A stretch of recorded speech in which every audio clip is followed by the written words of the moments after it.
Bonjour, est-ce qu'on me voit bien? Oui. Bonjour, bienvenue à cet événement organisé par la Chaire de recherche du Canada en sociologie des conflits sociaux et le GRIPAL, le groupe de recherche sur les imaginaires politiques en Amérique latine. C'est une table ronde pour souligner la parution d'un livre très intéressant dirigé par Leila Selis et Martin Hébert, qui vient de sortir aux presses de l'Université Laval. Je vous l'indique au cas où vous ne l'auriez pas vu. Devoir de mémoire, donc belle couverture d'ailleurs, perspective sociale et théorique sur la vérité, la justice et la réconciliation dans les Amériques.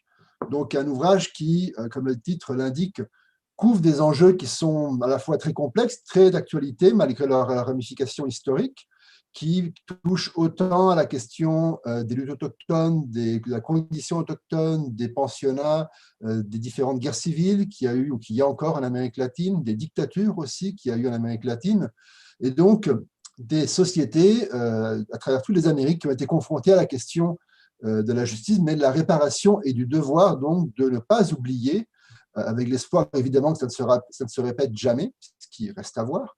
Et pour parler de ces différents enjeux, on va rencontrer plusieurs auteurs aujourd'hui, plusieurs contributeurs et contributrices du livre. On va d'abord avoir Leila Selis, qui est professeure de sociologie à l'UQAM, qui va nous faire une petite introduction de l'ouvrage. On va ensuite avoir Nicolas Renaud, qui est professeur associé en études autochtones et cinéma à l'Université Concordia, Karine Van Pluijn, qui est professeure en études sociologiques et anthropologiques à l'Université d'Ottawa, Martin Hébert, co-directeur de l'ouvrage, qui est professeur d'anthropologie à l'Université Laval, Marc-André Ansueto, qui est professeur de sciences sociales à l'Université du Québec en Outaouais, et puis Leila Selis, donc, qui reviendra à la fin pour un nouveau tour de parole. Chaque personne aura environ, après l'introduction de Leila, chaque personne aura environ une dizaine de minutes pour présenter sa contribution à l'ouvrage, éventuellement pour rebondir aussi à ce qu'ont dit certaines personnes. Vous pouvez aussi poser des questions ou faire des commentaires sur la page Facebook de l'événement ou sur le live sur YouTube, sur le compte YouTube du GRIPAL. Et on essaiera de les intégrer au fur et à mesure après la première ronde de tour de parole, ce qui donnera ensuite après l'occasion aux participants et participantes de rebondir, de répondre aux questions évidemment, mais aussi éventuellement d'approfondir certains aspects qui n'ont pas pu être développés dans ce premier tour de parole. Donc, on a environ jusqu'à à peu près 2 heures de l'après-midi, donc ça devrait être quand même assez dense, assez chargé, parce que ce n'est pas des sujets légers, mais je crois qu'on a quand même une belle diversité d'invités, ce qui devrait quand même permettre de passer de sujets assez différents, de pays, de réalités assez différentes, pour que ça reste quand même assez dynamique. Donc, je passe maintenant la parole à Leila Selis. Merci beaucoup.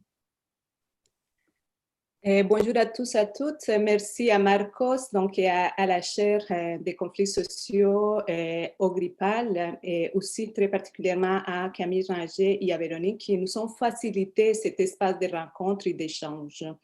Donc, je vais faire une première intervention d'environ 4 à 5 minutes pour introduire rapidement en complémentarité à ce que Marcos vient de mentionner, les aspects globaux du livre. Et je vais fermer les tours dans la table ronde avec une présentation qui va porter spécifiquement sur les contenus du chapitre que j'ai écrit dans ces livres. Donc, un mot sur l'histoire de ces livres.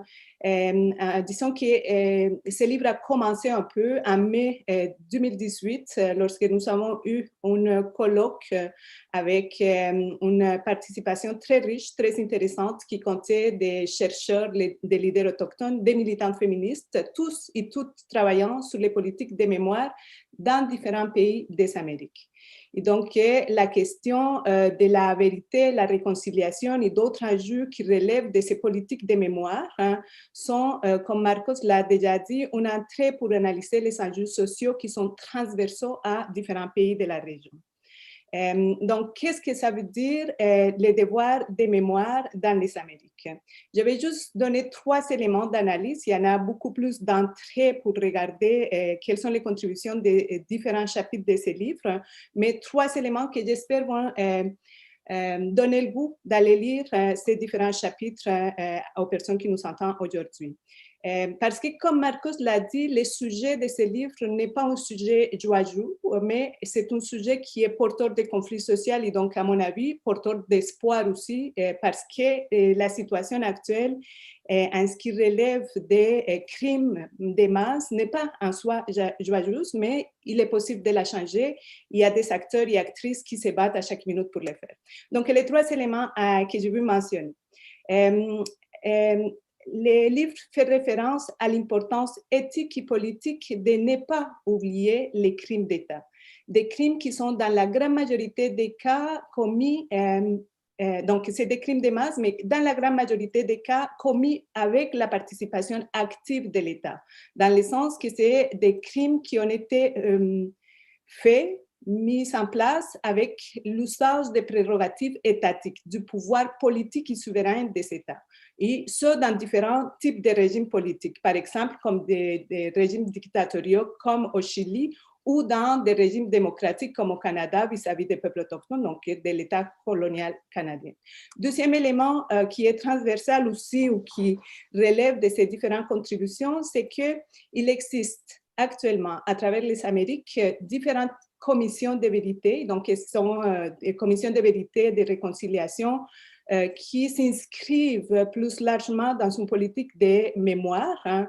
Et ces différentes commissions traitent au moins de trois types de crimes différents, mais qui ne sont pas nécessairement qui affectent parfois les mêmes populations. Ces différents crimes, c'est des crimes idéologiques qui donc relèvent d'un axe droite-gauche, comme ceux commis par des dictatures du cône sud, mais aussi par certains guérillas en Amérique latine, des crimes de haine contre les femmes. Et donc là, on parle particulièrement des féminicides qui sont caractérisés par une grande impunité partout à travers les Amériques, et des crimes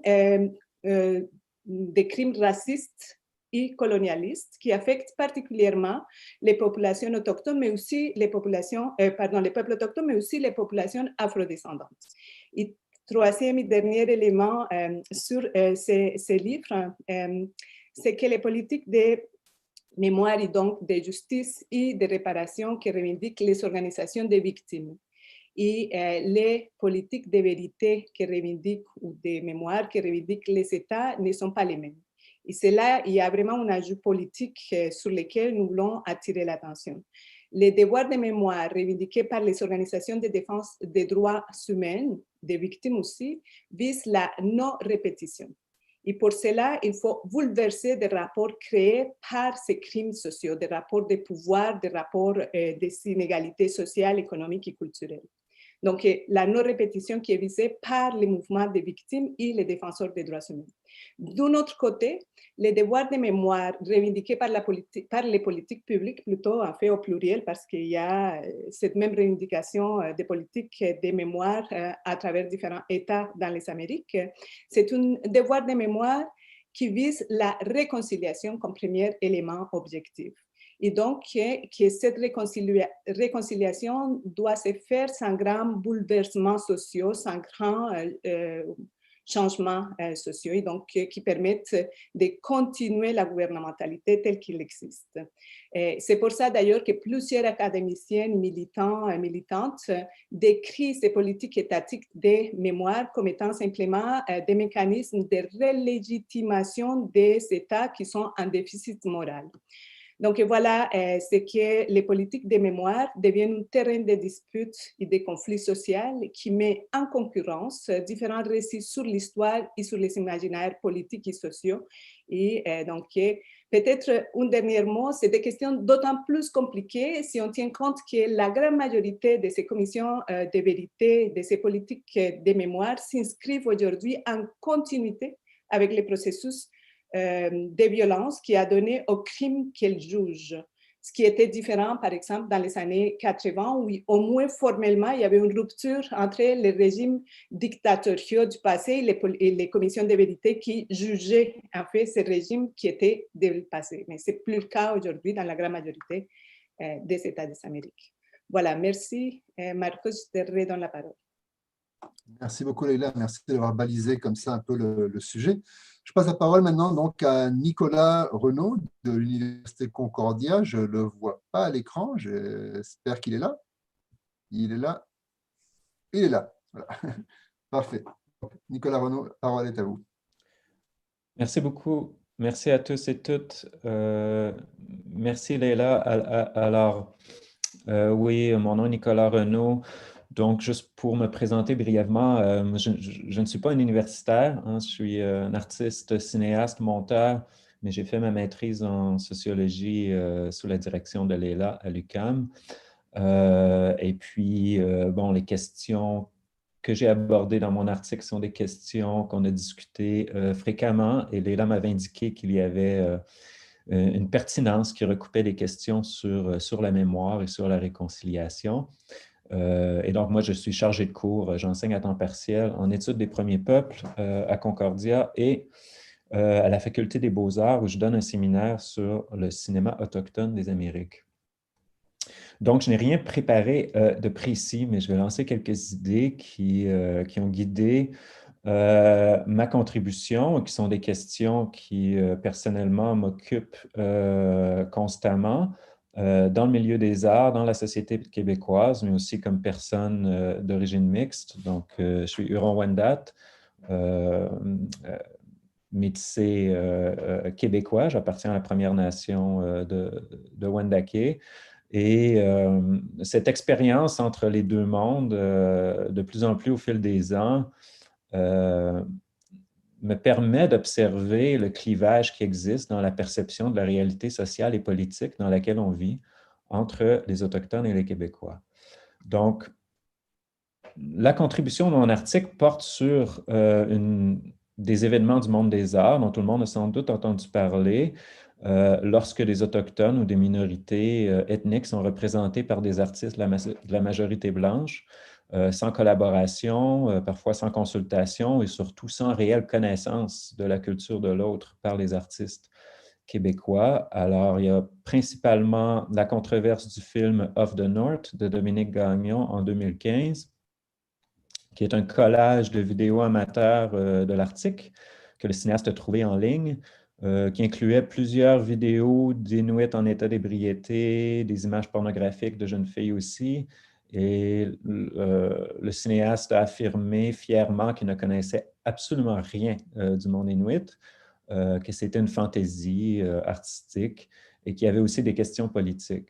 Que des œuvres comme ça soient faites n'était pas étonnant, sauf que ce qui a profondément bouleversé le milieu des arts et créé une forte division entre le milieu autochtone et le milieu québécois dans le monde culturel, c'est la fervente défense du film par la communauté du cinéma, de l'élite blanche, bourgeoise, francophone, québécoise, essentiellement.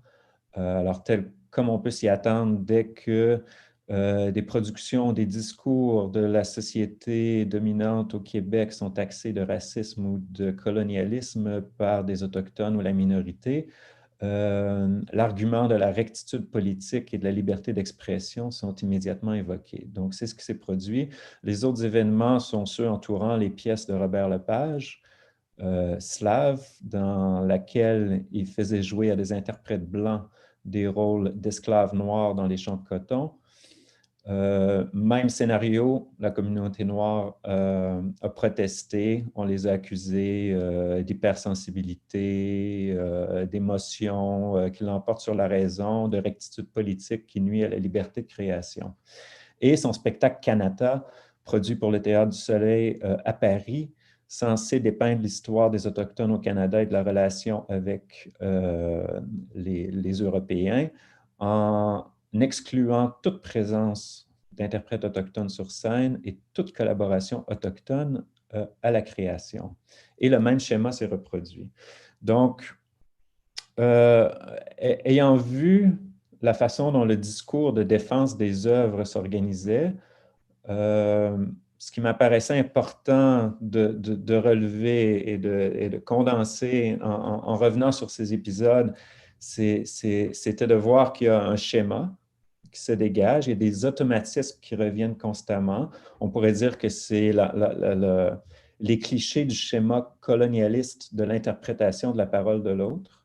Donc, immédiatement, on désigne la parole de l'autre comme étant émotive, allant contre la raison, alors que je crois qu'on peut voir que c'est plutôt l'élite blanche de la société dominante qui réagit par son système nerveux, beaucoup plus que par son intellect lorsqu'elle est confrontée à la voix de l'autre. Mais bon, émotion contre raison, qui est un vieil archétype de la qualification des subalternes dans les confrontations de rapports de pouvoir.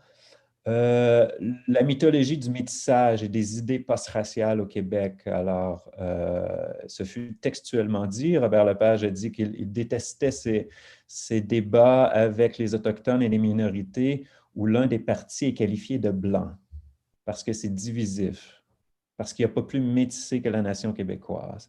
Et ce mythe du métissage qui absout la société québécoise de tout rôle colonial ou de tout rôle dans les rapports de pouvoir fondés sur la race est quelque chose de très fort, qui gagne beaucoup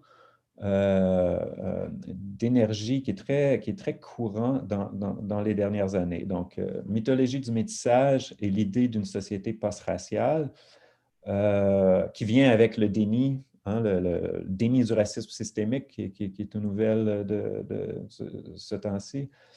Jouer à la victime, voire au martyr. Alors, Robert Lepage et Dominique Gagnon étaient automatiquement, immédiatement, non des gens qui devaient écouter les conséquences de leurs gestes sur les gens qui étaient ciblés, mais qui devenaient automatiquement des victimes et des martyrs contre des hordes de militants incultes qui ne comprenaient pas l'art. L'universalité du regard blanc. Donc, quand on dit c'est de la rectitude politique, on accuse l'autre d'être enfermé dans le particularisme de sa politique identitaire, comme si la société blanche bourgeoise parlait toujours dans l'universel. Hein, alors, Robert Lepage va toujours dire, oui, mais ce sont des thèmes universels, la souffrance, la survie de l'identité, la culture, l'oppression, c'est universel. Alors, comme si ça le dispensait de rapports avec des groupes réels précis et de références culturelles concrètes. Alors, l'universalité assumée du regard blanc, qui était un autre des clichés de ce schéma.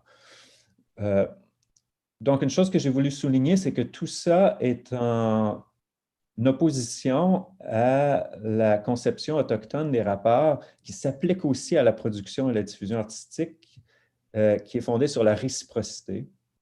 Réciprocité entre les individus, réciprocité entre les groupes, réciprocité avec la nature, entre les humains et les animaux, réciprocité de tout avec tout dans le grand cercle des relations infinies.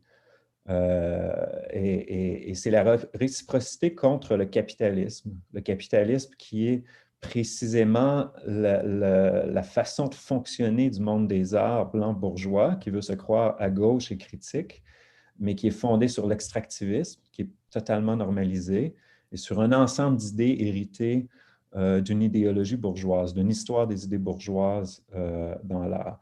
Et là-dessus, je me réfère beaucoup à Liane Betasamosake-Simpson et un de ses derniers livres, Indigenous Freedom as Radical Resistance, quelque chose comme ça, As We Have Always Done. Indigenous Freedom and Radical Resistance, je crois que c'est le titre, où elle parle précisément de la vision du monde autochtone fondée sur les relations qui exclut l'idée de l'exploitation et de l'accumulation de capital. Je pense que ceci est extrapolable symboliquement dans toutes les relations et dans toute forme de production, qu'elle soit économique ou artistique. Une chose que j'ai notée, c'est que même si ces idées sont forgées dans une histoire occidentale, des rapports coloniaux, il y a une particularité au Québec. Il y a plusieurs particularités au Québec. Donc, c'est quelque chose que j'ai tenté d'aborder dans la dernière partie de mon essai, qui tient à plusieurs choses. J'ai parlé de la mythologie du métissage. Il y a quelque chose qui est notable dans les cercles artistiques, et peut-être est-ce la même chose dans les cercles académiques, je ne suis pas assez au courant, mais qui distingue le Québec, c'est-à-dire que les idées racistes et les réflexes colonialistes sont présents partout en Occident, Les groupes d'extrême droite sont présents partout au Québec, au Canada, aux États-Unis. Sauf que dans mes fréquentations avec le monde anglophone et le monde, disons, non blanc au Canada anglais, dans le monde des arts, la conscience du colonialisme et des rapports de pouvoir fondés sur la race est normalement très présente. C'est-à-dire que ce sont des milieux plus progressistes et qu'ils ont une certaine conscience, au moins des débats en cours et de la littérature sur ces idées. Au Québec, dans les milieux où on se dit relativement à gauche, mais qui sont blancs et francophones, on dirait que les questions coloniales et raciales, c'est la confluence des eaux entre la gauche et la droite. C'est-à-dire que ces milieux artistiques pseudo-progressistes partagent aisément les mêmes réflexes que la droite. Donc, tout de suite, crier à la rectitude politique, tout de suite parler d'universalité, tout de suite évoquer une société post-raciale, post-coloniale. Donc, je dirais que dans le milieu des arts, au Québec, sur les questions de rapports de pouvoir et coloniaux, la gauche est à droite. Il y a un rapport entre culpabilité et déni. Juste 2 petits points, j'ai terminé. La culpabilité semble être quelque chose qui sous-tend plusieurs des réactions à la voix critique autochtone lorsqu'elle surgit dans la société en général, la société québécoise. C'est compréhensible, la culpabilité est une souffrance, on ne veut pas la porter. Donc, les mécanismes de déni double, hein, on nie la réalité sociopolitique dans laquelle on vit, où il n'y aurait plus de rapport de pouvoir fondé sur la race et le colonialisme, et on nie la perspective et la pensée de l'autre sur sa propre expérience de cette réalité. Et on a pu le voir dans quelque chose que j'ai appelé dans le texte, je crois, une logique de déculpabilisation impérative. Au lendemain des controverses des pièces de Robert Lepage, l'organisation sans but lucratif montréalaise Artistes pour la paix, qui donne à chaque année depuis 26-27 ans un prix annuel pour l'artiste qui a le plus contribué à la paix et la justice sociale, a décerné son prix à Robert Lepage. Exactement au lendemain de 2 controverses coup sur coup très toxiques des rapports entre Québécois et la minorité. Et pour moi, c'est donc tellement cynique qu'évidemment, on ne souligne pas la contribution de Robert Lepage à la paix sociale en 2018 avec ce prix. Ce qui compte, c'est une déculpabilisation impérative, de blanchir l'artiste qui participe à la renommée internationale du théâtre québécois. Même chose pour Off the North, un article dans la revue Spirale d'un critique qui n'avait pas vu le film, dit qu'il va simplement étudier les discours en place et vers la fin de son texte, finit par dire que finalement, le film est essentiel et qu'il peut être utile parce qu'il va nous enseigner au public du Sud les problèmes sociaux qui ont cours dans le Nord. Donc, on ne peut pas imaginer d'autres contextes où un critique de cinéma qui n'a pas vu un film écrit quand même sur le film et publié par une revue finit par nous dire que le film est essentiel. C'est tellement irrationnel que l'impulsion est là aussi ce que j'appellerais une logique, pardon pour le soleil qui vient de changer de place, une logique de déculpabilisation impérative. Alors, je crois que tout ça sont des questions de perception, d'épistémologie, et que ça met en lumière la différence entre réconciliation et décolonisation, parce que tant que l'épistémologie coloniale n'est pas fissurée par le mouvement de décolonisation, la réconciliation demeure une façade symbolique. Voilà. Merci. Merci beaucoup. Pour les personnes qui arrivent au fur et à mesure, je vous rappelle qu'on est en train de souligner la parution par ici, Devoir de mémoire, donc dirigé par Leila Celis et Martin Hébert, qui vient de sortir aux presses de l'Université Laval. Je vais donner maintenant la parole à Karine Van Twin de l'Université d'Ottawa, et qui va, je crois, parler avec son co-auteur, capitaine de l'Université du Québec en Outaouais. Je sais qu'il y a beaucoup de choses à dire, je sais que les chapitres sont très riches, mais si vous pouvez essayer de vous tenir aux 10 minutes pour qu'on ait un peu du temps pour échanger, pour que vous puissiez réagir aussi aux différentes interventions. Voilà, donc je vous passe la parole tout de suite, Karine. Merci beaucoup. Alors, oui, on va faire ça vite. Alors, c'est un honneur de présenter après Nicolas parce que c'était vraiment d'actualité ce qu'il racontait, surtout sur le campus de l'Université d'Ottawa. Mais je ne vais pas m'attarder sur notre controverse, mais revenir au travail qui nous a amené, Brieg et moi, à contribuer à cet ouvrage. Donc, je ne sais pas pour lancer un autre livre, mais c'est juste pour vous situer dans le temps, en fait, notre chapitre. Donc, c'est tiré de notre propre ouvrage qu'on avait co-dirigé en anglais au Press University of British Columbia Press. Et c'est donc notre chapitre, vraiment, c'est comme un résumé condensé de notre travail conjoint. Alors, je vais juste brièvement présenter le propos de notre chapitre et ensuite donner la parole à Brieg pour qu'il nous partage un peu rapidement les contributions, son terrain qui a contribué au chapitre, et je vais ensuite conclure le truc. Alors, c'est ça. Alors, en gros, dans notre chapitre, nous, ce qu'on examine, c'est comment les acteurs impliqués dans la mise en œuvre des programmes de la Convention de règlement relative aux pensionnats indiens, et plus particulièrement les travaux de la Commission de vérité et réconciliation du Canada, ont produit une nouvelle histoire sur les pensionnats. Et ensuite, on examine chacun de notre côté, Brieg à partir d'un terrain mené dans différents événements de la Commission de vérité et réconciliation, et moi d'un terrain mené dans une communauté en particulier la Nation Cri de Wemindji, au nord du Québec. Comment, en fait, les participants autochtones aux travaux de la Commission se sont appropriés cette nouvelle histoire des pensionnats.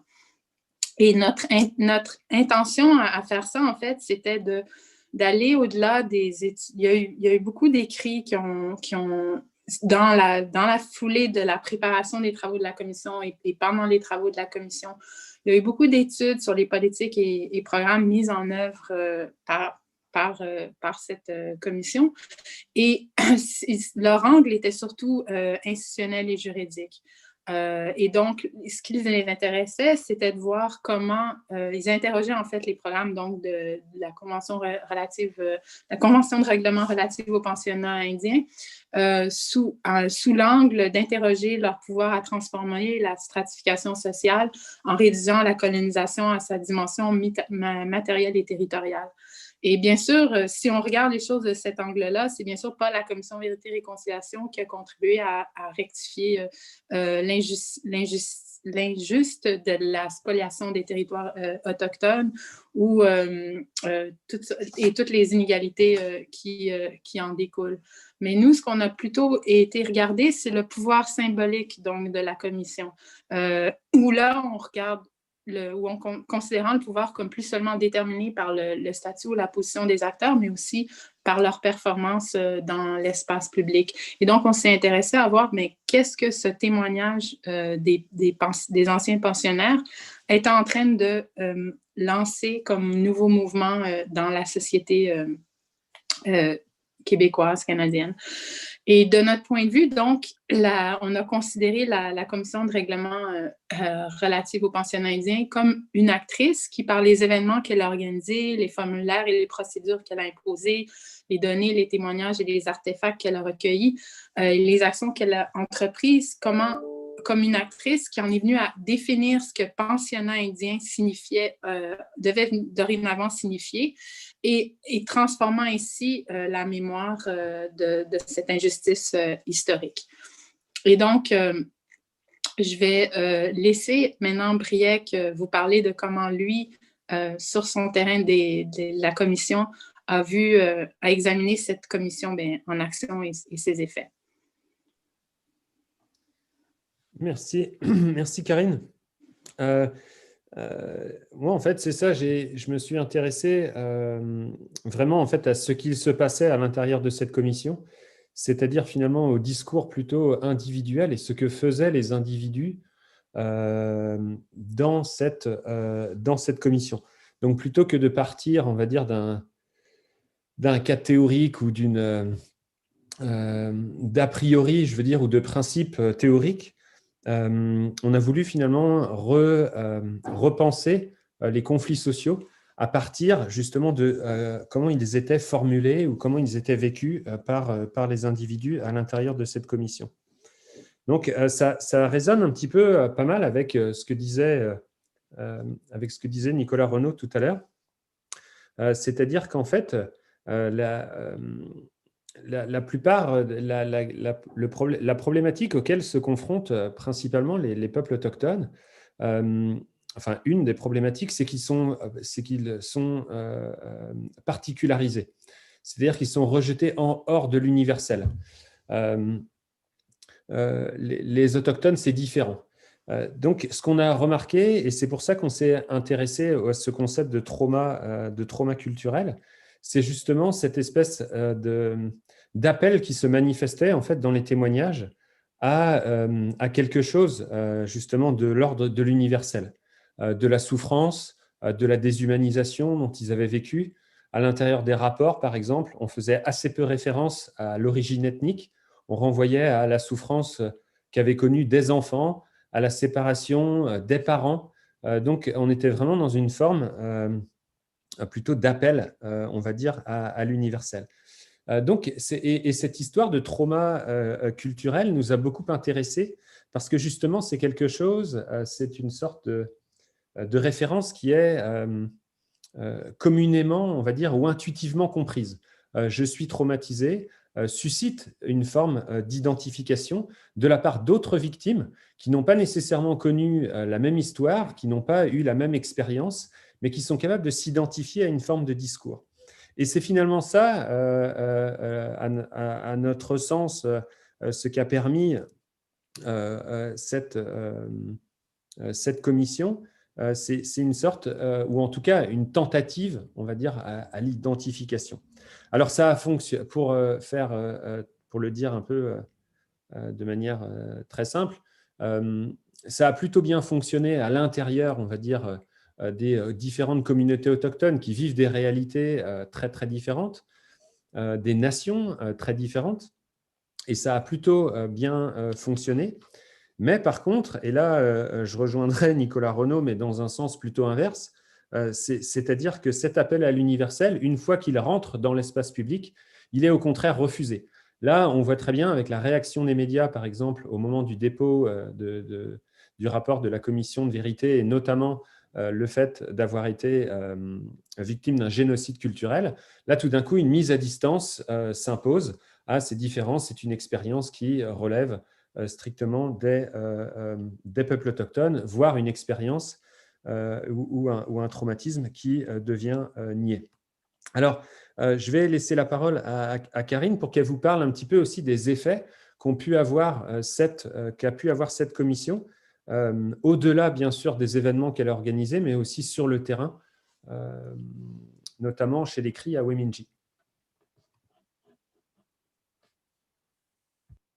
Je remets mon son. Alors, je vais être très bref parce que je vois que le temps s'est écoulé et qu'il me reste 2 minutes. Alors, ben oui, donc, dans mon terrain à Wemindji, en fait, je me suis intéressée à voir comment était localement narré l'épisode des pensionnats. Et ce qui a tout de suite capté mon attention, c'est de réaliser qu'en fait, le discours qui mettait l'accent sur la souffrance, la victimisation au pensionnat, en fait, était en compétition localement avec un autre discours qui est vraiment propre à l'historique des Cris au Québec, c'est-à-dire un discours où là, on niait pas l'injustice des pensionnats. On disait c'est pas correct qu'on m'ait forcé ainsi à apprendre l'anglais, qu'on m'ait maltraité de cette façon, qu'on m'ait empêché de voir mes frères et sœurs, etc. On reconnaissait l'injustice. Mais par contre, on disait, on mettait l'accent dans la mise en récit sur la survivance, sur la capacité de résistance, sur la capacité finalement d'avoir pu s'approprier les outils coloniaux comme l'anglais, la connaissance des lois, etc., pour arriver au moment des barrages hydroélectriques, être capable de s'organiser, d'aller déposer une injonction contre le gouvernement du Québec et de s'organiser pour finalement avoir le premier traité moderne qui, bien sûr, est plein de défauts, mais qui a quand même, à force de mobilisation des Cris avec cet outil-là, qui est la Convention de la baie James et du Nord québécois, a permis aux Cris de faire pression maintes fois et d'en arriver à un statut de nation à nation aujourd'hui avec la paix des braves. Et donc, ça m'a interpellée parce que ça m'a amené à questionner donc ben, c'est ça, c'était quoi l'impact d'un discours qui mettait l'accent sur la victimisation sur cette mémoire locale des pensionnats. Et donc, ce que j'ai vu, en fait, au niveau local, c'est vraiment que c'était important pour l'écrit et de vraiment de mettre l'accent sur leur capacité justement à résister et à s'autodéterminer et de ne pas rentrer dans cette identité de victime qui parfois semblait leur être imposée de l'extérieur. Alors voilà, pour le dire très brièvement. Parfait. Merci beaucoup. Merci beaucoup. On aura de toute façon un petit peu de temps après pour revenir éventuellement sur certains points. Puis il y a aussi des questions qui commencent à rentrer. Je vous rappelle, vous pouvez poser des questions sur la page Facebook de l'événement, dans les commentaires. Vous pouvez aussi poser des questions sur la page YouTube du GRIPAL où l'événement est diffusé en direct. Et comme ça, on les intégrera au fur et à mesure, après, évidemment, et finir une première ronde de prise de parole. Et je passe maintenant la parole donc à Martin Hébert, qui a co-dirigé le livre avec Léla Célis. C'est lui qui est professeur à l'Université Laval. Oui, tout d'abord, merci Marcos d'animer ce lancement-là et de nous accueillir. J'espère que ma connexion va être bonne. Donc, ce que je vais faire en quelques minutes, c'est un peu faire des allers-retours entre certains éléments de l'introduction et mon chapitre en particulier. Ce qui m'a intéressé dès le moment où Léla a eu l'idée d'organiser cette conférence-là en 2018, c'est en fait deux enjeux importants, à mon avis, qui traversent beaucoup mes propres travaux. C'est-à-dire, d'un côté, la question qui est soulevée à propos de la capacité des groupes marginalisés à dire les violences qui pèsent sur eux. Je vous rappellerai qu'en sciences sociales, au fil en fait, de l'histoire, même des sciences sociales, on s'est construit toute une armature qui a plutôt tendance à refuser cette capacité-là aux groupes subalternes. On peut parler du concept d'aliénation jusqu'au concept de domination symbolique chez Pierre Bourdieu, par exemple. Donc, il y a une sorte de préjugés théoriques qui traversent les sciences sociales, voulant que les groupes subalternes soient en fait en partie aveugles à leur propre domination. Évidemment, le travail sur le terrain, et comme les chapitres de cet ouvrage-là, et comme de multiples autres exemples ethnographiques ont montré, révèle tout le contraire, c'est-à-dire que les gens qui souffrent d'une violence organisée, systémique, structurelle, appelez-la comme vous voulez, ont certainement conscience d'une manière ou d'une autre que les dés sont pipés et que la société ne fonctionne pas pour eux et elles. Donc, un enjeu qui est la mise en récit de cette souffrance-là, et de l'autre côté, un versant plus positif qui est celui de la capacité de ces gens-là à définir les voies par lesquelles il est possible de sortir de ces violences-là. Donc, il y a une sorte de rapport entre les deux. Donc, je vais brièvement discuter de ces deux éléments-là avec une incursion dans mon propre chapitre, là. Et vous allez voir, bien évidemment, ça recoupe plusieurs choses qui ont déjà été dites. Donc, la question de la mise en récit des violences systémiques, structurelles, etc., en est une d'articulation entre des biographies, donc des souffrances individuelles, vécues souvent de manière très, très intime, et une analyse systémique, une analyse en termes de structure sociale. Le pont entre les deux n'est pas toujours évident à faire et souvent passe justement par des mécanismes ou des ressources, disons, pour articuler des récits qui sont délégitimés en grande partie par la société dominante. Donc, on voit à peu près, je dirais, en fait, je vais attirer l'attention sur 3 cas de figure ici. Donc, le premier cas de figure, et les 3 sont apparus dans les chapitres du livre et dans les présentations lors du colloque, là. Le premier est simplement la répression directe. Donc, on a eu de multiples présentations sur ni plus ni moins que la criminalisation, par exemple, de mouvements sociaux et de groupes populaires et de groupes autochtones qui veulent prendre la parole simplement et être entendus. Donc ça, c'est la forme la plus brutale, on peut dire, là, de répression, mais qui ne doit certainement pas être négligée, parce qu'on a tendance des fois à tomber en amour un peu avec des théories qui vont chercher les dominations subtiles, là. Une grande partie de cette répression-là est très ouverte, brutale et publique, là. Donc, c'est une manière par laquelle ces mises en récit-là sont réprimées. Une autre manière dont on a entendu parler déjà et qui revient certainement, c'est ce qu'on pourrait appeler par une sorte de violence systémique. Et bon, Nicolas Renaud en a parlé dans sa présentation. J'ajouterai un autre volet à ça, c'est-à-dire que Nicolas nous a parlé du fait que les expressions, disons, d'une analyse sociale chez les groupes subalternes est souvent rangée dans la catégorie d'expression émotionnelle, disons. Donc, à un bout, on refuse dans l'espace public de prendre au sérieux des expressions émotionnelles et en disant, ben, finalement, c'est juste une réaction qui vient du ventre, etc. Ce qui est important de noter, c'est qu'on coupe aussi, on peut dire, les possibilités d'expression à l'autre bout du spectre. C'est-à-dire que quand on regarde des organismes comme la Commission interaméricaine des droits humains, par exemple, cette commission-là refuse quasi systématiquement d'entendre des causes de racisme structurel ou de racisme systémique, etc.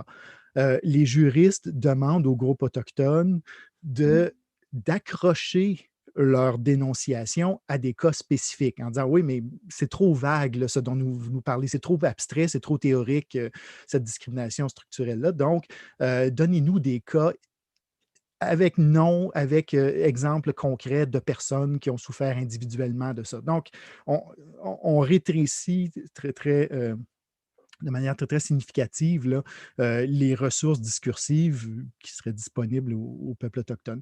Et une troisième voie aussi qui a ressurgi dans la présentation de Nicolas et dans son chapitre, mais aussi implicitement ou un peu plus, disons, indirectement dans la présentation de Karine et Briègue, et qui touche très, très particulièrement le Canada, je vous dirais. Un autre frein à cette expression-là, disons, de l'analyse que font les groupes autochtones, en particulier des discriminations qu'ils subissent. Et ce frein-là, c'est en fait la haute opinion que la société majoritaire a d'elle-même. C'est-à-dire en disant, ben ouais, non, voyons, c'est pas possible au Canada, c'est pas possible qu'il y ait du racisme, c'est pas possible qu'il y ait encore ce genre de pauvreté-là et que ce soit la faute de nos institutions, etc. Et mon chapitre portait plus spécifiquement sur cette dimension-là. Un questionnement qui partait en fait du constat bête et simple du fait que les systèmes de domination dont on parle, les systèmes de violence dont on parle, se reproduisent sur des siècles. 5 siècles en Amérique latine, 4 siècles environ là, en Amérique du Nord. Donc, quand on parle de persistance du colonialisme, par exemple, qu'on voit beaucoup dans le contexte actuel, oui, évidemment, il y a des dynamiques qui traversent l'histoire, mais il ne faut pas voir ce colonialisme-là comme quelque chose de statique. En fait, je dirais que c'est plutôt tout le contraire, c'est-à-dire que ces régimes de domination-là ont souvent une très haute opinion d'eux-mêmes et se voient comme eux-mêmes progressistes. Hein. Les premiers codes sur les rapports entre la couronne et les Autochtones datent d'à peu près même pas 40 ans après l'arrivée de colons. Là. Donc, dès le tout début du 16e siècle, il commence déjà à avoir des proclamations royales sur la manière dont les colonisateurs devraient interagir avec les peuples autochtones et invariablement, c'est vu comme des mesures très humanistes et des mesures qui montrent la bonté de la couronne, etc. Donc, ce réflexe-là, il est extrêmement présent au Canada. Au sortir de la Commission Vérité-Réconciliation, par exemple, Justin Trudeau a fait une conférence de presse, a dit, ben, regardez, il y a quelque chose comme, si je me rappelle bien, là, 45 recommandations de la Commission Vérité et Réconciliation qui tombent dans le champ de compétences du gouvernement fédéral. Et sur ces 45 recommandations-là, on est déjà bien en chemin sur la mise en œuvre de 41 recommandations. Donc, ce discours-là de « on est presque toujours déjà rendu à la ligne d'arrivée », il est un ressort extrêmement important dans la reproduction de ces systèmes de domination-là, en disant, ben oui, finalement, tout ce que vous décrivez est atroce, mais en fait, vous parlez de ce qui s'est passé il n'y a pas si longtemps, mais maintenant, on est sur la voie du changement, on est sur la voie d'une nouvelle direction. Donc, il y a toujours cette espèce d'espoir que on est juste au moment de la grande transformation. Donc, mon chapitre élaborait un peu sur cette dynamique-là en l'alliant justement à un mode de gouvernance très spécifique au néolibéralisme où on est prêt à s'excuser pour les offenses du passé, on est prêt à dénoncer haut et fort publiquement le racisme, pourvu que les communautés autochtones marchent au pas et s'intègrent dans les structures capitalistes et extractivistes qu'on tente de mettre en place. Donc, le mode de domination se déplace là, d'une manière assez importante. Et je cite, entre autres, un texte qui a un titre parfait, à mon avis, là, de Chiri Pasternak en 2015, qui dit, finalement, le titre, c'est « Comment le capitalisme sauvera le colonialisme », essentiellement. Donc, « How Capitalism will save colonialism ». Donc, Pasternak regarde la politique néolibérale canadienne et montre, en fait, effectivement, que la grande poussée assimilationniste de notre époque, elle se fait du côté de l'intégration économique plutôt que de l'intégration culturelle, comme c'était le cas du temps des pensionnats autochtones. Bon, c'est une analyse. Donc, le temps file. Je vais juste attirer l'attention sur 2 autres chapitres, mais très, très brièvement, mais de 2 auteurs qui étaient des conférenciers en plénière lors de la conférence, donc Hélène Gabriel et Ghislain Picard, qui parlent, eux et elles, des voies de sortie, justement, de cette situation-là. Hélène Gabriel attire l'attention sur l'importance des réparations et Ghislain Picard, lui, a préféré parler de la réconciliation des Premières Nations avec elles-mêmes, donc sur le travail qui doit être fait à l'intérieur des communautés encore, justement, pour faire face à ce dont Karine et Briègue parlaient, là, le traumatisme hérité et les violences culturelles passées. Donc, je vais m'arrêter ici. Merci beaucoup. Parfait. Merci beaucoup, Martin. Je passe maintenant la parole à Marc-André Ansoueto de l'Université du Québec en Ottawa. Puis après, ce sera au tour de Leila Céliste, fera la dernière intervention. Et après, on fera de nouveau, on ouvrira la discussion avec des questions et pourrez rebondir éventuellement sur certains points. Marc-André, à toi. Merci, Marcos. Bonjour tout le monde. Merci à Martin, Leila. Bien content de participer à ce bref échange. Je vais tenter d'être assez bref. Je vais respecter le temps. Je vois qu'on est déjà assez avancé.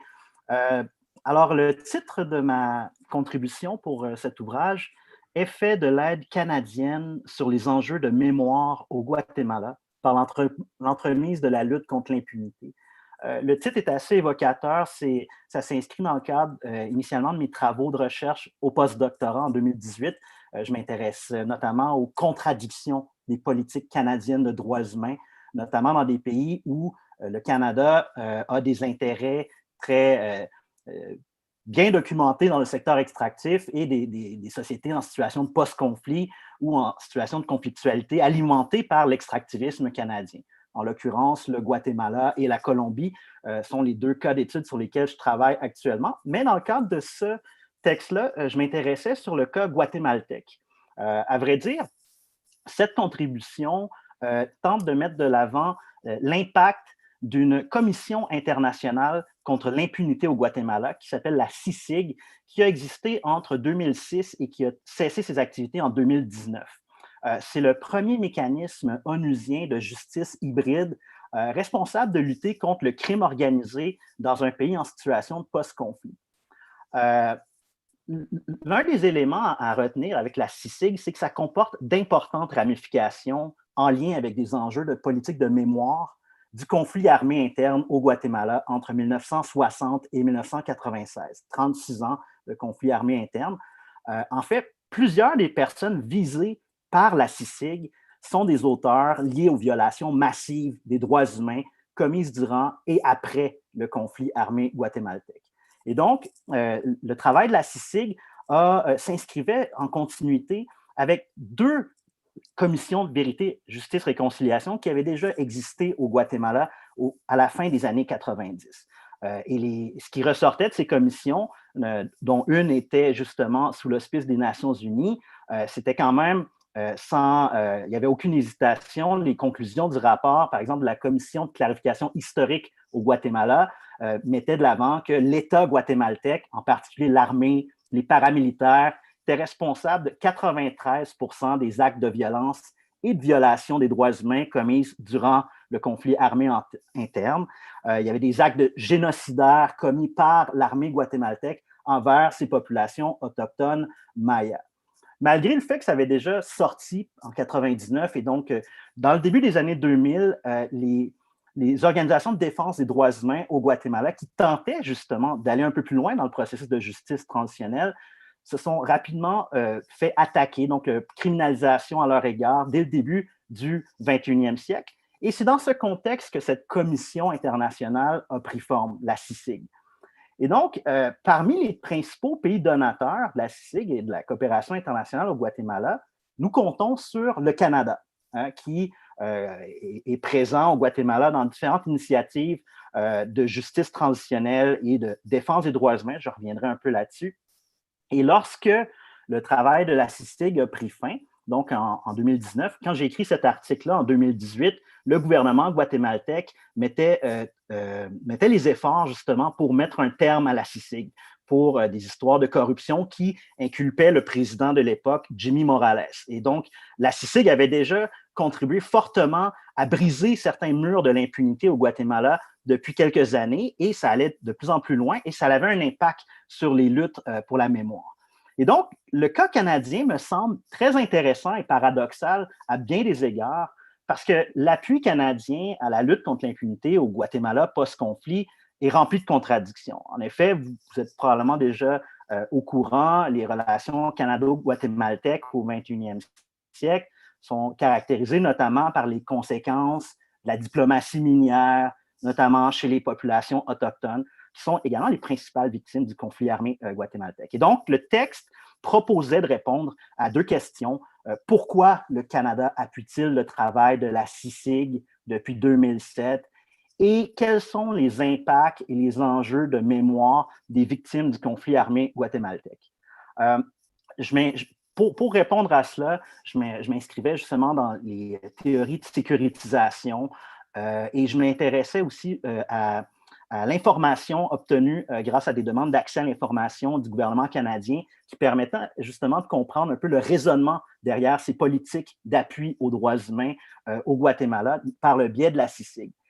Et un élément qui ressort dans le cadre de ce texte et sur lequel j'ai travaillé par la suite, il y a deux autres articles qui mettent la lumière plus spécifiquement sur ça, c'est le travail d'une ONG canadienne de défense des droits humains du nom de Avocats sans frontières Canada, qui a quand même cette particularité d'avoir obtenu du financement et un appui à la fois politique et économique du gouvernement canadien, mais durant l'ère Harper, donc en particulier à partir de l'année 2009. Et c'est une des seules ONG qui avait reçu cet appui pour faire de la défense des droits humains dans une période où, vous vous rappelez assurément, il y avait beaucoup de coupures dans le milieu de l'aide au développement et des ONG par le gouvernement Harper. Et donc, c'est un peu le travail de cette ONG en complémentarité de la CICIG sur le Guatemala qui ressort dans le cadre de ce travail. Et donc, ce qui ressort brièvement dans le texte, j'estime que l'appui canadien à la CICIG, notamment depuis 2007, qui s'inscrit vraiment dans un contexte bien précis de la stratégie des Amériques du gouvernement canadien à l'époque, a quand même eu un certain impact positif sur des enjeux de mémoire via la hausse de cas emblématiques présentés devant des tribunaux nationaux et internationaux. À vrai dire, le travail d'Avocats sans frontières Canada est assez intéressant là-dessus parce qu'ils font sur quoi je m'intéresse depuis déjà 2 ans, des projets de litige stratégique de droits humains en faveur des victimes du conflit armé. Une définition quand même un peu plus explicite, c'est que du litige stratégique de droits humains, ça consiste à mener des cas emblématiques en faveur de personnes en situation de vulnérabilité, des victimes de violations massives de droits humains devant des tribunaux nationaux ou internationaux, afin d'influencer la jurisprudence de manière favorable à une réalisation effective des droits humains et à la lutte contre l'impunité et la corruption. Et donc, c'est exactement cela que je tente justement de faire ressortir dans le cadre de ce travail. J'inscris ça justement dans une interprétation de l'action canadienne avec une logique sécuritaire au Guatemala. Moi, ce que je crois, et mes travaux vont un peu dans ce sens, c'est que cet appui à la CICIG, ça s'inscrit dans un processus historique de sécurisation des droits humains de la part du gouvernement canadien qui cherche d'une part à sécuriser des investissements miniers par le biais du renforcement de l'état de droit. Et d'autre part, il y a aussi des objectifs de communication politique. On veut projeter une certaine image du Canada au sein des pays donateurs et au sein justement du milieu de la coopération internationale. C'est donc je tente de retracer donc cette action canadienne dans le contexte de l'impunité guatémaltèque depuis le début du 21e siècle, justement en le mettant en parallèle avec beaucoup d'histoires liées à la présence minière canadienne. Et certains résultats quand même assez intéressants de cet appui à la CICIG et des cas de litiges stratégiques, de cas emblématiques qui ont pu avancer, surtout dans la période 2009-2013, des jugements historiques à l'échelle nationale et internationale par rapport à des cas qui étaient restés impunis. On pense au massacre de Plan de Sanchez, de Las Dos Eres, au début des années 80, et probablement le cas emblématique de l'affaire Rios Montt en 2013, où on assiste à la première condamnation pour génocide par une cour nationale de son propre chef d'État. Il y a également l'affaire Sipur Zarco, qui est un jugement en 2016 sur la première affaire de violence sexuelle liée au conflit qui a été examiné en vertu du Code pénal du Guatemala. Première fois au monde qu'un tribunal national a délibéré sur des accusations d'esclavage sexuel dans un conflit armé avec des femmes autochtones. Et donc, pour clore, effet positif sur les enjeux de mémoire au Guatemala avec un point d'interrogation, comparativement au travail des anciennes commissions de vérité qui ont existé au Guatemala, la CICIG a réussi à mobiliser l'attention à la fois nationale au Guatemala et internationale en faveur de la lutte pour la mémoire, notamment avec ce jugement à l'égard de l'ancien chef d'État Rios Montt, reconnu coupable pour génocide. Lutte pour la mémoire, si je reprends le terme de l'auteur Lisa Laplante, qui par lutte pour la mémoire, elle parle de son exploration de la vérité qui devient la trame narrative dans la période post-conflit au Guatemala et le débat qui est provoqué par le procès Rios Montt. Là, il y a du négationnisme par rapport aux gestes commis durant le conflit armé interne au Guatemala et donc ça a beaucoup contribué justement à cette lutte pour la mémoire. Et enfin, le texte conclut sur quoi je travaille actuellement, sur une des principales contradictions, parce que les principaux bénéficiaires de l'aide canadienne appartiennent à des secteurs de la société guatémaltèque qui sont touchés par les activités minières canadiennes. Et donc, les cas de litige stratégique de défense des droits humains concernent uniquement les victimes du conflit armé interne, donc des crimes commis entre, mettons, 1960 et 1996, et non des violations de droits humains liées à des enjeux extractifs depuis le début du 21e siècle. Et donc, et ça clôt aussi en mettant de l'avant les problèmes parce que le gouvernement guatémaltèque a fait volte-face à l'égard de la CICIG à compter de 2017-2018, à un point tel de déclarer non grata le commissionnaire de la CICIG. Et cette commission a pris fin l'année dernière, il y a exactement 1 an, à peu près en septembre 2019. Et donc, il y avait également un agenda régressif mis de l'avant par le gouvernement guatémaltèque, par exemple pour amnistier les gens qui avaient été préalablement condamnés, pour également une loi qui allait contrôler le travail des ONG de défense des droits humains et de développement. Et donc, certaines de ces avancées étaient en péril et c'est un peu là-dessus que terminait ce texte. Donc, je crois que ça fait 10 minutes, je vais cesser immédiatement. Ça fait un petit peu plus, mais ça va, c'est pas grave. Merci beaucoup. Pour finir, Leila Selis, à toi la parole, et puis après, on fera un petit tour de paroles supplémentaires. Il y a quelques questions aussi qu'on a reçues que je vous poserai. Parfait, merci encore Marcos. Avant de rentrer sur ma présentation, je voudrais juste mentionner rapidement au moins quelques mots sur d'autres chapitres sur la section Amérique latine qui sont présentes dans cet ouvrage, mais malheureusement, étant donné les circonstances au lancement du livre par Internet, on n'était pas dans la possibilité d'offrir un format qui nous permet des traductions des différentes langues. On avait des gens qui auraient pu s'exprimer en espagnol et en anglais. Et on n'avait pas non plus la possibilité d'étendre ça sur un après-midi ou une 5 à 8 autour d'un verre. Voilà. Donc, on a aussi un chapitre dans ce livre qui vient de Ludivine Tomaso, qui porte sur les violences sexuelles et reproductives et la lutte contre l'impunité au Pérou et au Guatemala, donc une analyse comparative.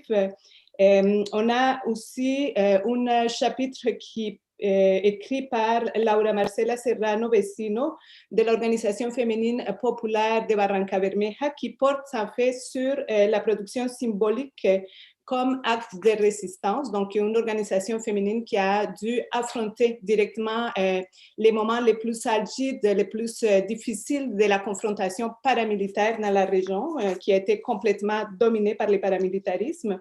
On avait aussi un article de David Lontaine sur un article sur la lutte des sens et les circonstances des discours au sein des commissions de vérité à Honduras. Et finalement, un article de Bernard Duhem, professeur en droit à l'UQAM, sur les disparitions forcées, la vérité, la mémoire et les droits internationaux. Voilà, donc sur cela, je vais rapidement aller sur mon chapitre aussi, qui porte en fait comme titre « L'épistémologie de la souffrance, un rempart contre l'oubli ». Maintenant, ce que je veux mentionner dans ces chapitres, c'est que, ce que je pense avoir mentionné plutôt dans ces chapitres, c'est que la connaissance de la souffrance, elle est spécifique et particulière quand elle vient des victimes qui ont vécu la violence des crimes de masse. La réflexion que je vais présenter, elle est double, donc elle s'inscrit d'un côté sur la contribution des survivantes à la lutte contre l'oubli. Et c'est ça que je vais présenter maintenant.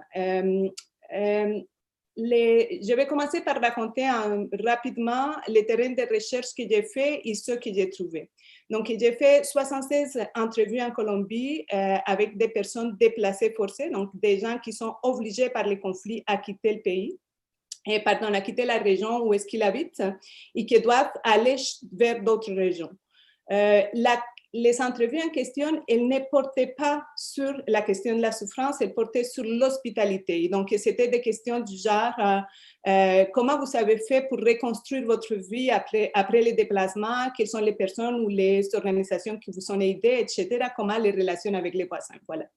Et ce qui était frappant, et donc là, ça va permettre de comprendre le reste de ma présentation, et ce qui était frappant pour moi, pour nous dans cette recherche, c'est que plutôt que de répondre à la question que j'ai posée et que j'ai reposée dans différents termes, les déplacés forcés répondaient toujours ou parlaient toujours de la gravité de la souffrance qu'ils avaient vécue et qu'ils continuaient à vivre.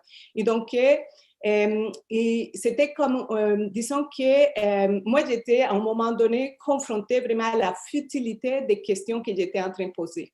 Les gens, ils voulaient parler de la souffrance. J'ai senti vraiment que leur remémoration de ces faits avait un caractère qu'on peut qualifier de compulsif, obstiné, désarçonnant, etc.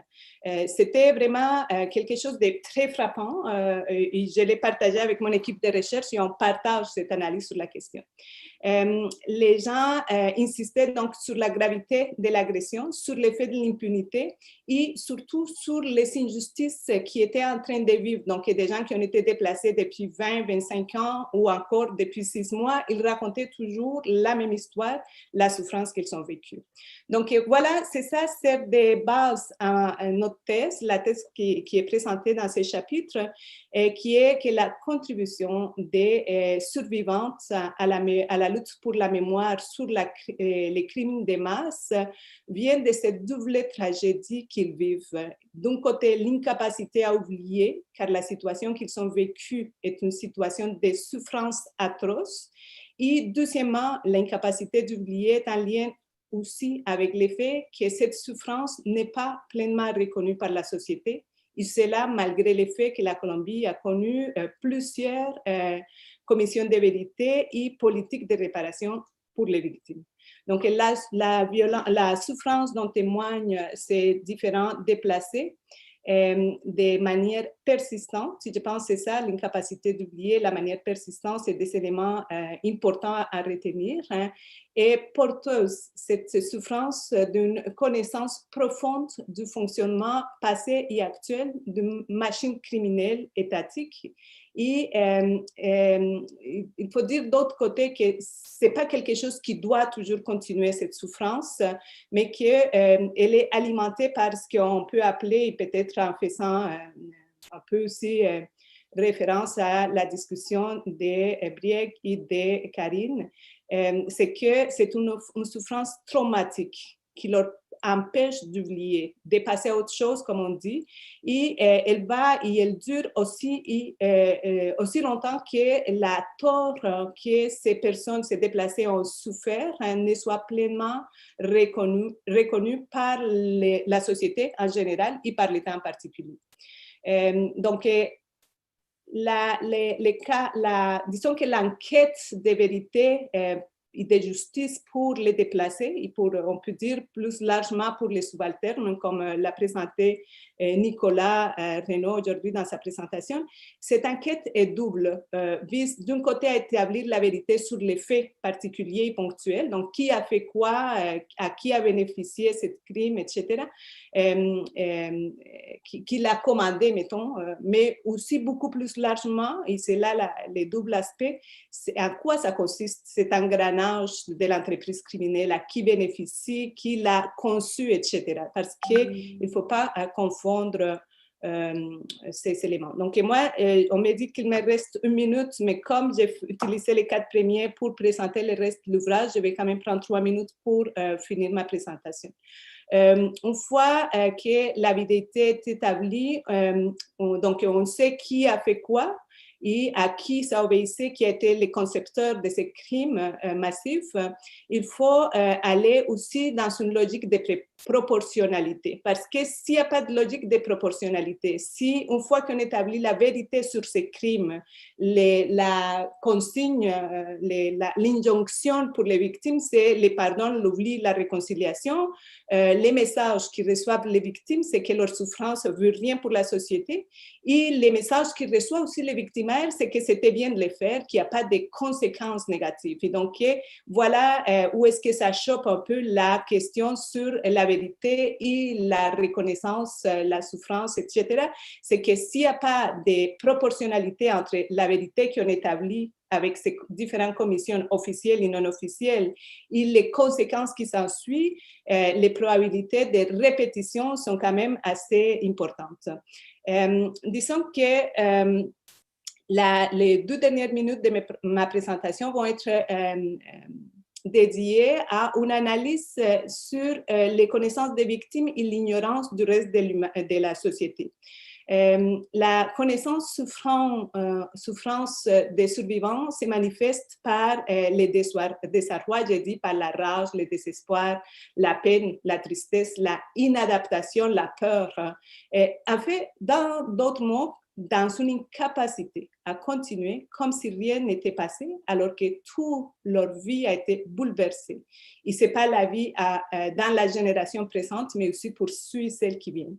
Et donc, les connaissances de ces survivants s'expriment à travers des sentiments et d'attitudes, des comportements qui sont incompréhensibles pour le reste de la société. Disons que si le reste de la société peut ignorer les crimes commis envers ses subalternes, les subalternes ne peuvent pas. Ils sont en fait en train de subir les conséquences de ces crimes et de subir les crimes eux-mêmes. Et donc, ces connaissances ont un caractère qui est imprescriptible pour ces personnes et qui contraste avec l'ignorance de la majorité de la société. Bouleversés par ces connaissances souffrances, les survivants sont aussi bouleversantes. C'est ça, en fait, quand j'ai dit ça avec mes entrevues, c'est ça qui me semblait assez frappant. Ils sont bouleversants par la connaissance et bouleversés par la connaissance qu'ils sont. Ils sont dérangés et dérangeants pour la société et par la société. Et le décalage, là, je vais finir sur cet élément, le décalage entre les connaissances de cette victime survivante et le reste de la société renforce les sentiments d'isolement, de rage, de peur, les sentiments et les attitudes des survivants étant dévalorisés par le reste de la société et qualifiés simplement de désadaptation, etc. Donc voilà, je pense qu'il y a des liens à faire avec aussi les communications précédentes. Merci. Merci beaucoup, Léla. Il est déjà 2 ans moins le quart, donc je vais simplement vous faire une... Je vous donnerai la parole, mais vous aurez à peu près 2 minutes chacun et chacune pour éventuellement, pas nécessairement répondre à toutes les questions, mais vous pouvez en choisir qui vous paraît plus pertinente par rapport au même écrit dans le livre, ou réagir aux propos d'un autre, mais évidemment le faisant de façon concise, parce que sinon on va trop déborder. Donc, on a reçu une question pour revenir à l'enjeu de la souffrance. Les différentes actions, des fois, on insiste sur la particularité de la souffrance, comme quoi elle est liée à une expérience culturelle, politique, sociale, historique vraiment particulière. Et de notre côté, on insiste sur sa portée universelle. Donc, c'est comment est-ce qu'on peut réconcilier ce particularisme et cet universalisme, et c'est à quel point la réconciliation dépend de la reconnaissance de l'autre, de son histoire, de l'altérité, pour qu'il puisse vraiment y avoir réconciliation. Et là, vous avez des positions qui sont un petit peu différentes, on dirait, sur cette question-là. Une deuxième question qu'on a reçue, c'est quelles sont les lignes de fracture de la société civile, ça recoupe plusieurs de vos interventions, mais quelles sont les lignes de fracture de la société civile face aux commissions de réconciliation en Amérique latine? Est-ce qu'il y a des groupes qui les appuient, ça on le voit clairement, mais on voit aussi qu'il y a des groupes qui s'y opposent. Donc, et on voit aussi que c'est des enjeux très politiques. La vérité est politique.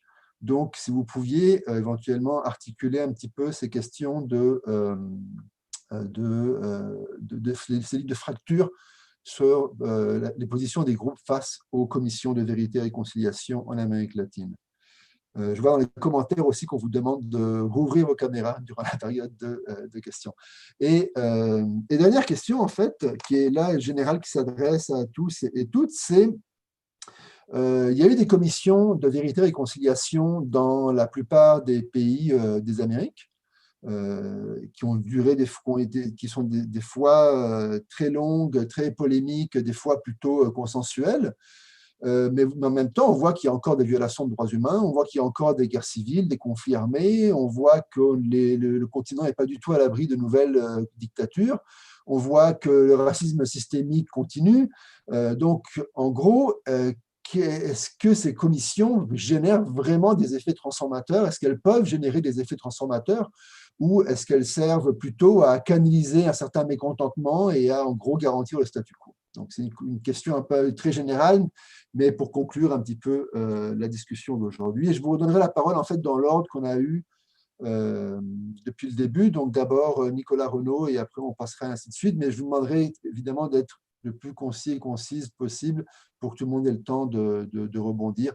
Et si vous voulez, évidemment, développer un autre point que vous n'avez pas eu le temps d'aborder, vous pouvez le faire aussi, mais encore une fois, en étant concis. Voilà, merci.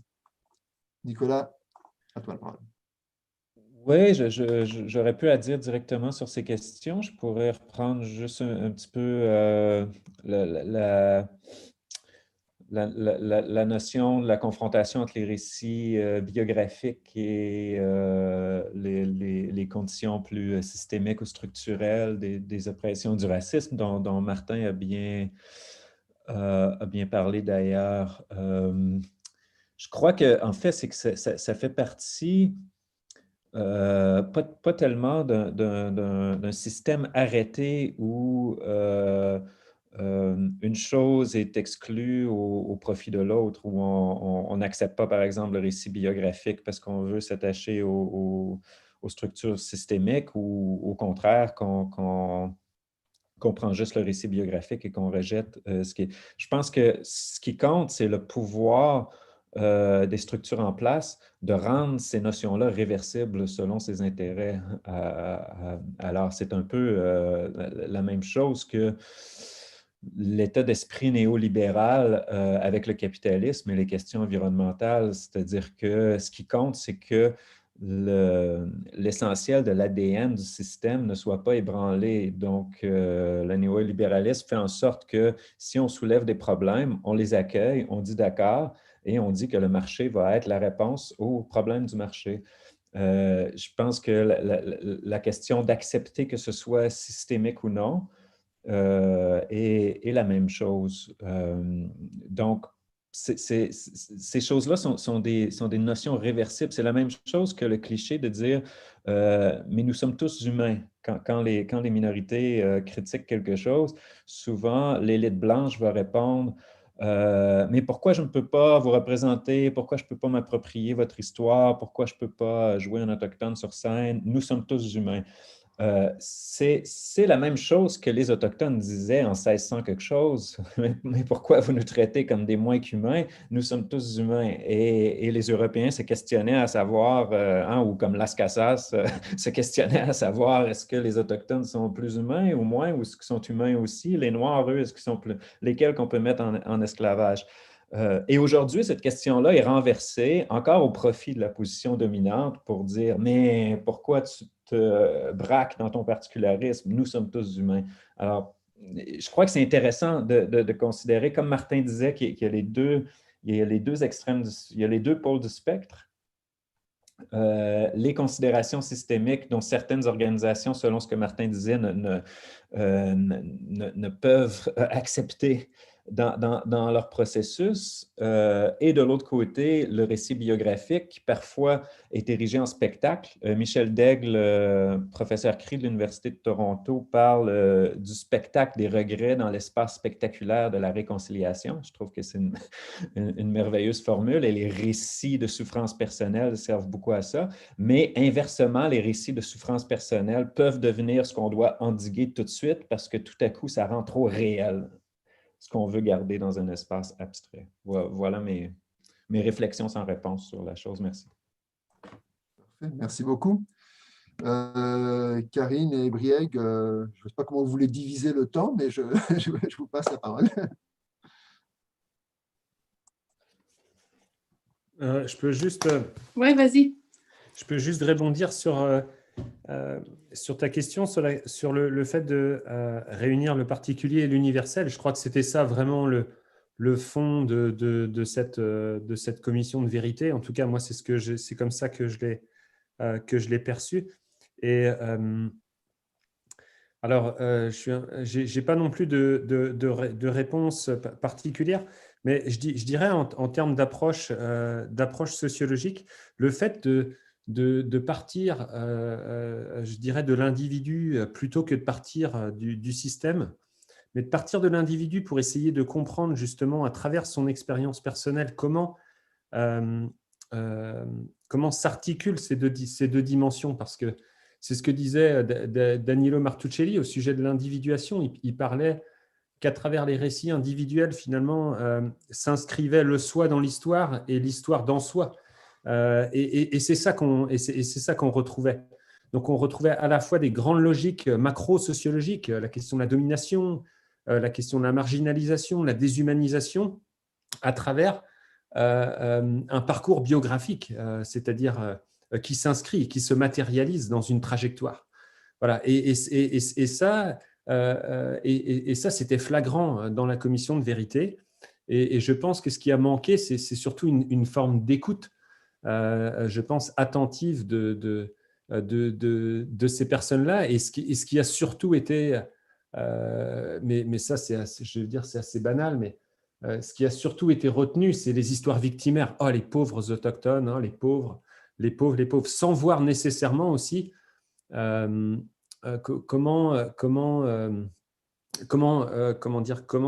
le soi s'inscrivait dans l'histoire, c'est-à-dire comment ils avaient été aussi des acteurs à travers leur trajectoire. Voilà, et cette dimension-là, elle a comme été occultée, j'ai l'impression, de tout ça au profit d'une lecture quasi victimaire. Voilà. Oui, alors peut-être juste, merci Briac, peut-être juste rapidement ajouter que, en fait, si on a évalué le legs de la commission Vérité-Réconciliation, d'après moi, il est multiple. Et en effet, il y a eu toutes sortes d'appels à l'action. Très peu le bilan des réponses à ces appels à l'action peut rapidement être fait et on peut être assez découragé du fait que le gouvernement Trudeau s'était engagé à les mettre en œuvre et puis finalement, il n'y a pas grand-chose qui est arrivé depuis. Mais justement, si on se limite juste à ça, à cette analyse, je dirais juste de qu'est-ce qui a structurellement changé, là, on ne voit pas le travail qui, au niveau symbolique, a continué à se faire et est en train de se faire, ne serait-ce que sur le campus de nos universités. Par exemple, je ne sais pas où vous en êtes dans vos universités, mais à l'Université d'Ottawa, qui a quand même formé les paroblats qui ont administré les pensionnats, on en est à l'adoption cette année très, très tardivement par rapport aux autres universités canadiennes, j'en conviens, mais d'un plan d'action autochtone et d'une autochtonisation graduelle de non seulement du programme. Il n'y a pas juste un programme d'études autochtones, mais vraiment un effort d'autochtoniser tous les curriculums des programmes d'enseignement sur le campus. Alors, je pense que ça, en soi, c'est perçu, en tout cas d'après mes interlocuteurs autochtones sur le terrain de l'université, comme assez encourageant. Donc voilà, je voulais juste dire que lentement, mais sûrement. Mais c'est ça, voilà. Parfait, merci. Martin Hébert, aussi en 2 minutes. Oui, je vais y aller très rapidement, mais je pense qu'une chose à garder en tête, c'est qu'on est souvent extrêmement mal placé pour juger de notre propre époque et de notre propre moment. Dans les travaux que j'ai faits sur le secteur forestier, on fait des entrevues avec la diversité des acteurs impliqués et tout le monde a l'impression que son sort s'améliore. Donc, ça donne une idée, en tout cas, des fois, du besoin de perspective sur est-ce que ma souffrance, elle est liée à de la malchance ou ma souffrance, elle est liée à quelque chose de systémique. Il y a un flou entre ces deux paliers-là et le pouvoir se reproduit beaucoup en maintenant ce flou-là. Donc, je vais juste rester là. Parfait, merci. Marc-André Insueto? Oui, rapidement, par rapport à la question sur les lignes de fracture dans les sociétés civiles en Amérique latine, dans le cas du Guatemala, disons que celle-ci est assez manifeste et explicite après le jugement contre Rios Montt. L'extrême droite guatémaltèque est très bien organisée et une organisation du nom de la Fondation contre le terrorisme a commencé à justement systématiquement s'attaquer aux opérateurs de justice, que ce soit par la diffamation sur les réseaux sociaux, mais aussi en l'organisation de manifestations.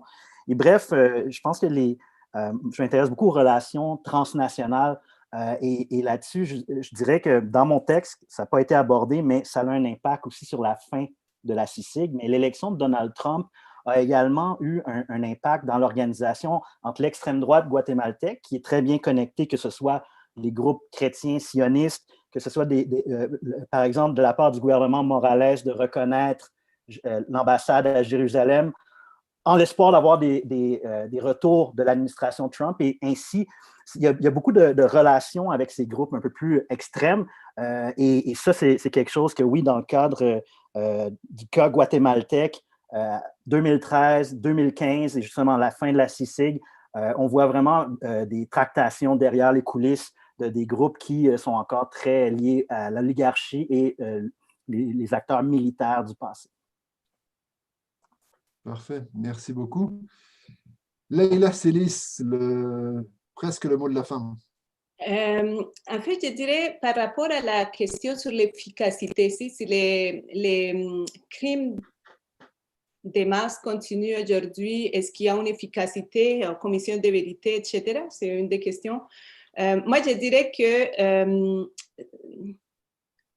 un peu dans la lignée de ce qu'il vient de dire, qu'on ne peut pas dire qu'il y a une efficacité qui est absolue ou qu'elle va changer la société. Je ne pense pas que c'est le cas. Et c'est là, même si on prend en compte en même temps les commissions de vérité officielles et les commissions de vérité, ces forts de mémoire non officiels qui viennent des organismes de la société civile.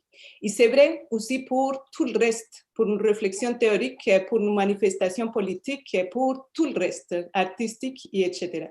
Par contre, je pense que bien qu'elles ne sont pas en train de changer du jour au lendemain la société, il y a des choses aujourd'hui que dans certains secteurs et dans certaines altitudes, latitudes de la planète ne peuvent plus continuer à se dire, ne peuvent pas continuer à se faire comme auparavant.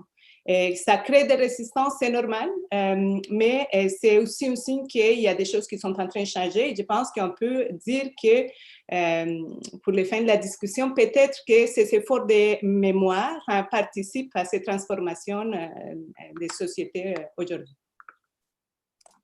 Parfait, merci beaucoup. Il est déjà 2 heures, donc il faut qu'on s'arrête. Il y a évidemment beaucoup à dire. Je vous rappelle l'ouvrage, donc par ici plutôt, le devoir de mémoire, perspective sociale théorique sur la vérité, la justice et la réconciliation dans les Amériques, qui est sorti aux presses de l'Université Laval, donc sous la direction de Leila Selis et Martin Hébert. Comme Leila l'a mentionné, il y a plusieurs autres chapitres dont on n'a pas du tout discuté aujourd'hui, mais je vous encourage donc à aller en librairie. Je ne sais pas si on peut aller en librairie, les sont encore ouvertes, je ne sais plus avec les règles de confinement, mais en tout cas, à le trouver sinon en ligne, ou attendre la fin du confinement pour aller à la bibliothèque et le prendre dans la bibliothèque. Mais bref, il y a vraiment matière à réflexion et évidemment, on n'a pas du tout épuisé tout le contenu de ce livre en 1h30, mais au moins, ça vous donne un peu une idée de tous les différents enjeux qui sont abordés. Et j'espère que ça vous donnera envie de le lire. Je voudrais remercier tous les participants et les participantes aujourd'hui vraiment pour leur contribution. Remercier aussi les gens qui nous ont suivis. Remercier, comme ça avait été dit plus tôt, tout le travail de logistique, de coordination en coulisses de Camille Ranger pour le GRIPAL et de Véronique Pronovo pour la chaire de recherche du Canada en sociologie des conflits sociaux. Et avec la chaire, on a un autre événement le vendredi 13 novembre sur la gentrification et les expulsions de logements dans Parc Extension. Cette fois, donc, on change radicalement de thématiques, mais ça reste toujours lié évidemment à des conflits sociaux qui sont aussi présents dans toutes les Amériques. Donc voilà, merci beaucoup et puis à une prochaine rencontre.